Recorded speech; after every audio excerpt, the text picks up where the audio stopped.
Ms. Franke, how do you plead to count 1, aggravated child abuse, a second-degree felony? Guilty. YouTuber Ruby Franke admits in open court to horrific abuse of 2 children she was supposed to love, her son telling investigators his mother told him he was evil and possessed. I'm Angenette Levy. It's Tuesday, and this is Crime Fix, Law&Crime's look at the biggest stories in the world of crime. Ruby Franke appeared in a Utah courtroom on Monday and admitted she abused 2 of her children, a boy and a girl, and a warning, what I'm going to tell you is absolutely beyond the pale. The boy, who escaped from Jody Hildebrandt's house in August, said the abuse started in May of this year and just escalated. It got worse throughout the summer months until he escaped the home in late August.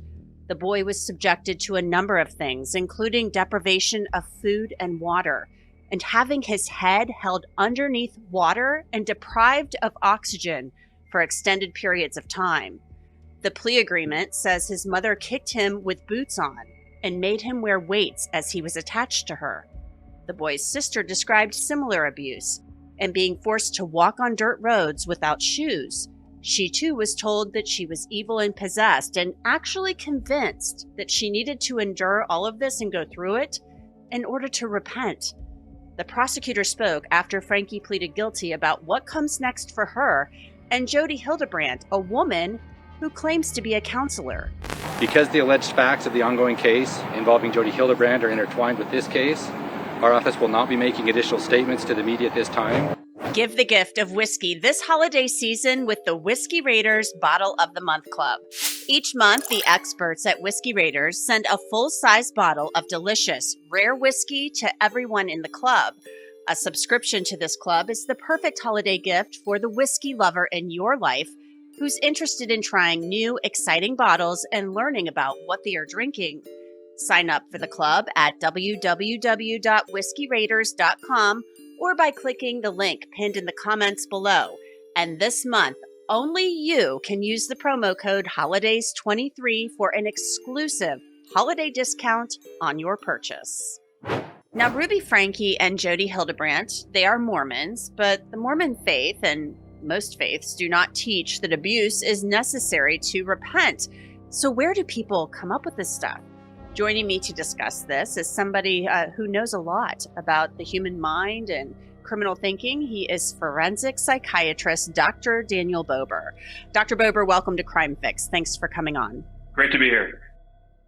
Dr. Bober, you know, this case is so disturbing.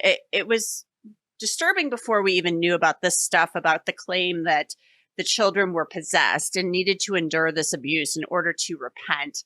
I'm trying to figure out where do people get this? Because we hear about people going to extremes because of religion, and maybe you think that your children are doing something sinful, but having them do this awful stuff, like having them endure abuse because you think they're possessed, where are people getting this kind of thing? Well, you know, different parents have different parenting styles. For example, there's what we call authoritarian parenting, which means that you believe in strict obedience, you use force, you use coercion. You believe that breaking the will or bending the will of the child is an act of love itself. And then, of course, there's authoritative parenting, which is more focused on love and nurturing. And although you have strict rules, you validate the child's concerns. And kids that experience this type of parenting tend to grow up with greater self-control and better self-esteem.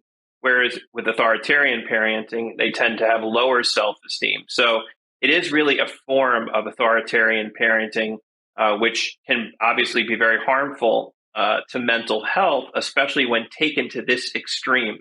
You know, you can parent your child any way that you want, but when you start doing things that endanger their mental or physical health, you've obviously taken it to a very concerning extreme. Yeah, and I would think that there would be a line between an authoritarian type parent and somebody who is and this type of a actually parent abusing their child. Correct. Dr. Bober, there is obviously a big disconnect here.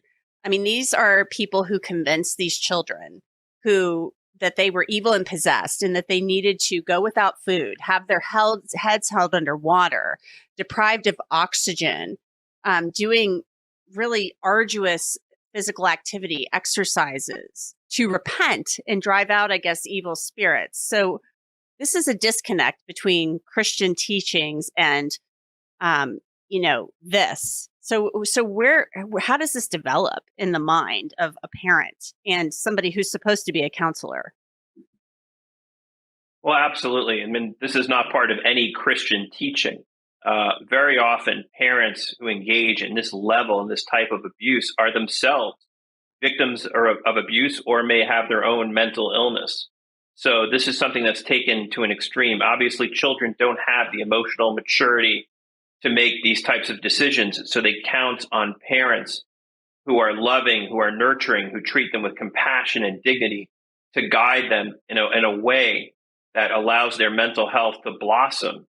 But this is something that's totally been perverted into something that is clearly just blatant abuse. Do you see this often? Is this something that you see and that we don't hear about unless it gets to this level where the police get involved and the news media becomes aware? Is this something you have seen in the past? Is this common where parents think my kid is possessed? I mean, it just sounds like something out of a movie or something out of The Exorcist or something like that. I have seen it, and I'll tell you something. I've seen it more commonly during the pandemic because the school system was actually an anchor for people.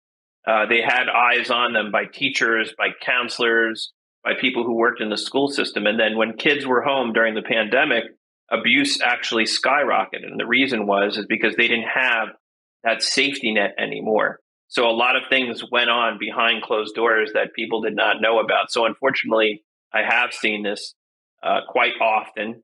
I've been involved in cases like this where abuse has occurred, and it is something that's very concerning. And then you add the social media element to this case, and you can see how, unfortunately, our culture promotes this because people are exploited, whether it's for monetary gain or for fame. The whole system really is called into question in how it operates. So you've actually seen it where people think their kids are possessed, or it's just this extreme level of abuse? I've seen an extreme level of abuse. I haven't specifically seen a case where parents believe their children were possessed. Obviously, that says more about the parents than the children. It's obviously something wrong with the parents. I mean, it seems like a perversion of the religious teaching, and I guess I'm trying to drill down as to where that comes from. Well, maybe the parents themselves grew up in a strict religious background. And perhaps, again, because of their own mental illness, their own trauma, this was taken to a ridiculous and dangerous extreme. And maybe that's what's happening here. Mm-hmm. It's really hard to even imagine for me. I mean, I'm a parent, obviously. I threatened to take my kids' electronics away, things of that nature. But this is just beyond the pale. I mean, these kids, thank God they escaped because they could have died. I mean, seriously, we're talking about being left out in the heat and in the sun, sunburned, deprived of water, oxygen, food. These are things that if this had gone on much longer, these kids could have endured, and they did endure some physical harm, but serious physical harm, and not to mention the mental aspect of this and the emotional aspect of this. It's absolutely horrific, and it's criminal. And people were speaking up apparently long before these kids were taken into protective custody. But apparently no one really wanted to listen. And again, I question whether this was because of the fame aspect, of the social media aspect, that they were able to go on with this much longer than they should have been able to. Yeah, and that might be a part of it. We know that the YouTube channel was shut down eventually. And then something was going on. I mean, this started in May of this year, according to the plea agreement. It escalated throughout the summer months. And I think we'll just be able to learn more about this as the months go on. Just one final thought, Dr. Bober. We have somebody involved in this case, Jody Hildebrandt, who was the friend of Ruby Franke, the mother in this case, who is supposed to be a counselor. She had this connections classroom where she's, saying she can teach people to get along better with each other. I mean, it's just the whole counseling kind of thing. This is not counseling. This is abuse. So are you concerned as a mental health professional that this has gone on outside of just these two children, that this has gone on with other people? Yes, it very well may have been a pattern of conduct. And I'll tell you, I think if there is a lesson here, I think the lesson is that our society promotes children having blind obedience to authority. And so we need to take children more seriously when they speak up, when they say that something is happening. We can't just assume, oh, they're kids, they're meant to be seen and not heard. We have to actually take that seriously. And we need to teach our kids that if they're in a situation where they feel uncomfortable and that something's wrong, that they need to speak up and we need to listen. And we can't just blindly think that because they're kids, that what they have to say is not important. No doubt. People should be listening to the kids. Dr. Bober, thank you so much for joining us. We really appreciate it. My pleasure. And you can report child abuse 24 hours a day by calling 800-843-5678. That's 800-843-5678. And that's it for your Crime Fix on this Tuesday, December 19th, 2023. I'm Angenette Levy, and we will see you next time.